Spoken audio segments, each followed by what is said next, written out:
Ah, la planification. Est-ce que c'est plus facile de planifier des périodes virtuelles ou des périodes en classe? Instinctivement, vous allez probablement me répondre, bah, c'est bien plus simple des périodes en classe. C'est sûr que vous nommez cette réponse. Vous êtes habitué d'être des instructeurs en classe ou un milieu terrain avec nos jeunes face à face. Planifier ces périodes virtuelles, ça peut se faire de deux manières. Et bien sûr, la planification reste un incontournable. Il y a quelqu'un un jour qui m'a dit une bonne planification égale un bon cours. Puis je dois vous avouer que je m'accroche à cette phrase. Un instructeur doit se planifier, si ce n'est que de réfléchir aux outils qu'il va utiliser, à la méthode d'enseignement, aux différentes stratégies. Donc je vous invite à regarder mes deux prochains plans. Il y a un plan synchrone, donc j'ai mes cadets virtuellement en direct avec moi, et un plan asynchrone, c'est-à-dire que j'ai une activité de montée, je ne verrai pas mes cadets en direct, mais les cadets vont progresser quand même. Parce que sachez une chose, que l'apprentissage, ça se fait pas uniquement en direct. Beaucoup d'apprentissages vont se faire sans avoir l'instructeur devant soi. Donc, débutons par la planification de type synchrone. Donc, ce que j'ai fait, j'ai utilisé un chiffrier Excel. J'aurais pu très bien faire ce même document avec un Word. Par contre, je trouvais qu'Excel était plus propice, mais c'est vraiment un choix personnel. Alors, vous voyez, j'ai mis la date de ma leçon, l'OCOM. Est-ce que j'aurais pu fusionner deux OCOM, trois OCOM pour rendre ma période encore plus intéressante? Tout à fait.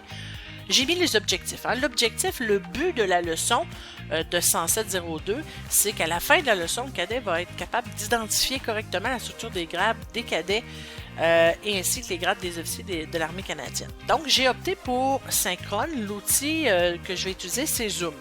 Et la durée de la leçon, c'est 30 minutes. Donc, avant la période, j'ai quand même des actions à prendre. Quand je vous rappelle, rappelez-vous qu'une bonne planification égale un bon cours.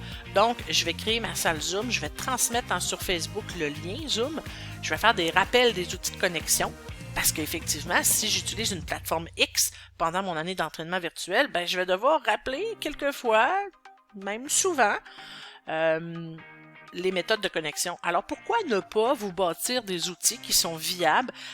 Ça va tellement vous éviter d'avoir des irritants sur le fait de répéter. Parce qu'une chose est sûre, c'est qu'en ligne, on répète très souvent les consignes. Alors, vos consignes qui sont répétées très souvent, faites-vous un petit tutoriel ou un tutoriel écrit qui va permettre à vos cadets de se remémorer les instructions.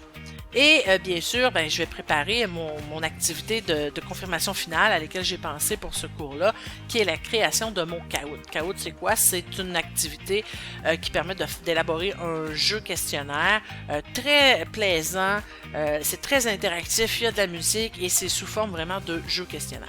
Alors, j'ai mis un petit peu là, accueil, prise de présence, le mot de bienvenue, puis l'introduction de mon OCOM. Je suis allée là, vraiment, comme vous pouvez constater ici, je vais juste monter ça comme ça. Donc, mon premier point d'enseignement, je me suis mis les points qui sont très importants, des éléments que je ne veux pas oublier de mentionner. Dans la colonne ici, c'est un peu des commentaires sur ma technologie que je vais utiliser. Alors, je vais utiliser mon PowerPoint, mon Prezi ou mon Geniali, donc des applications qui me permettent peut-être d'optimiser mon bon vieux PowerPoint. Mais si, il faut maîtriser un outil. Alors, si vous avez décidé d'utiliser Kahoot, ben, gardez-vous un peu d'énergie. Alors, prenez votre bon vieux PowerPoint, rendez-le très allégé et vous allez pouvoir vous en servir pour votre leçon en ligne. Et je me mets une petite note personnelle parce que je veux m'assurer que mes cadets voient bien les images des grades à l'écran. Alors, confirmation, j'ai mis mes questions. Donc, j'utilise pas des technologies à chaque fois que j'ai une confirmation, ça devient redondant. Alors, ce que je peux faire, c'est que je peux avoir les bonnes vieilles questions, poser des questions ouvertes, directes, des questions de relance. J'anime mon activité de confirmation de points d'enseignement de la même manière que je le faisais en classe. Et je peux interagir avec mes cadets. Ils sont devant moi. Alors ensuite, on a le deuxième point d'enseignement. Je me suis mis un petit aide-mémoire pour être sûr de rien oublier. Encore là, j'ai ma remarque sur quoi utiliser pendant mon point d'enseignement. J'y suis allée avec mon bon vieux PowerPoint, mon Prezi ou mon Geniali si je suis un petit peu plus technologique. Et je me mets mes notes importantes. Donc, et je me mets mon petit truc que je veux donner aux jeunes pour être capable de retenir les officiers généraux. Alors encore là, regardez ici, confirmation, vous pouvez constater, j'ai mes questions, je vais toujours le faire de la même manière que je le faisais en classe, en variant mes types de questions. Au niveau de la confirmation finale, ben là, c'est là que l'aspect techno prend tout son sens. J'ai fait mon caout préalablement, je l'ai peut-être testé, idéalement, et j'indique à mes jeunes l'important, comment se connecter. Alors, les cadets doivent aller sur caout.it, je fais mon petit rappel. Je peux même avoir préparé dans mon PowerPoint les rappels pour l'activité de confirmation finale. Donc, première ligne, je mets caout.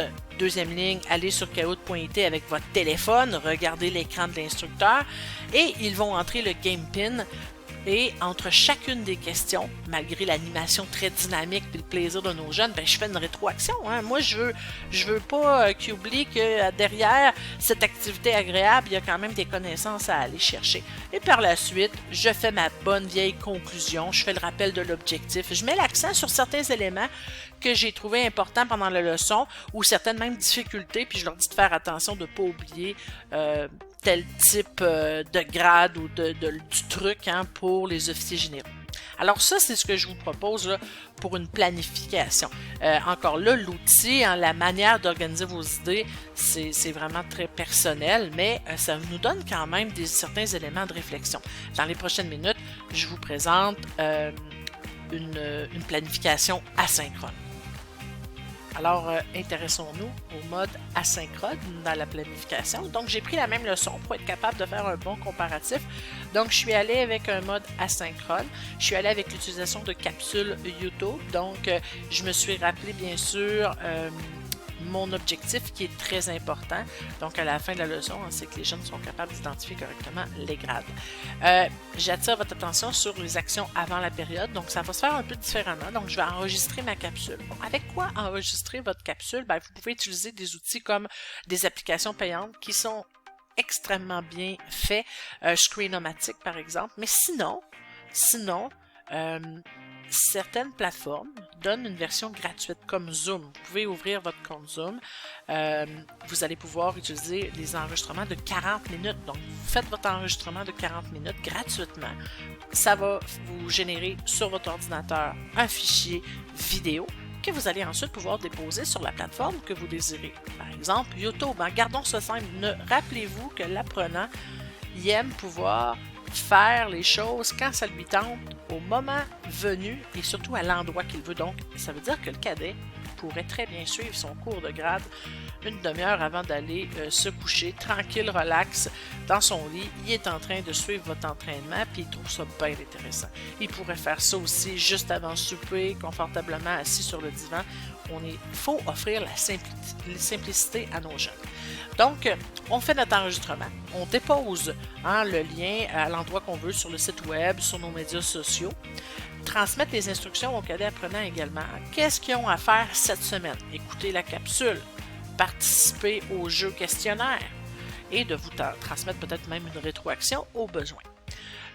Et bien sûr, une autre tâche de l'instructeur, ça va être la création du quiz Kahoot ou Socrative à faire à la maison parce que oui, vous pouvez transmettre un lien et les apprenants pourront faire votre activité d'apprentissage à la maison.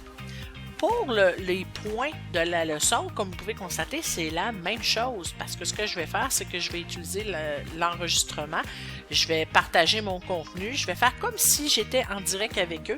J'ai même conservé mes questions de confirmation. De la même manière, c'est juste que je vais poser la question, j'aurai aucune réponse. Je pose la question, je laisse un petit moment de silence, je demande aux jeunes de réfléchir et je donne la réponse en enregistrement. Et comme vous pouvez constater ici, j'ai gardé la même chose pour mes officiers. Je vais mettre l'emphase sur mes petits trucs, sur les éléments en rouge que j'ai mis. Même chose pour la confirmation du deuxième point d'enseignement. J'ai gardé mes questions. J'y vais avec poser la question, temps de réflexion, je donne la réponse. Et par la suite, pour la confirmation finale, mon cours, ma capsule ne durera pas 30 minutes parce que ma confirmation finale, je leur lance un défi. Allez faire mon test, mon quiz Kahoot ou Socrative. Je leur rappelle les consignes verbalement. J'ai peut-être même préparé un support visuel avec les consignes, j'y les présente et je fais ma conclusion, tout simplement. Puis après ça, il me reste juste mon travail techno, c'est-à-dire générer mon fichier vidéo et basculer ça vers les médias sociaux ou le site web. Pouvons-nous s'attendre à la perfection? Non. Accordez-vous le droit de faire des capsules qui sont imparfaites. Ça arrive, des fois, de s'enfarger dans certains mots lorsqu'on enseigne en classe. Alors pourquoi ça ne va pas vous arriver également en enregistrement? Il faut tolérer ça. Ça fait des capsules qui sont très agréables, qui sont très humaines aussi et qui sont réelles. Alors voilà, j'espère que cette petite capsule planification pourra vous aider.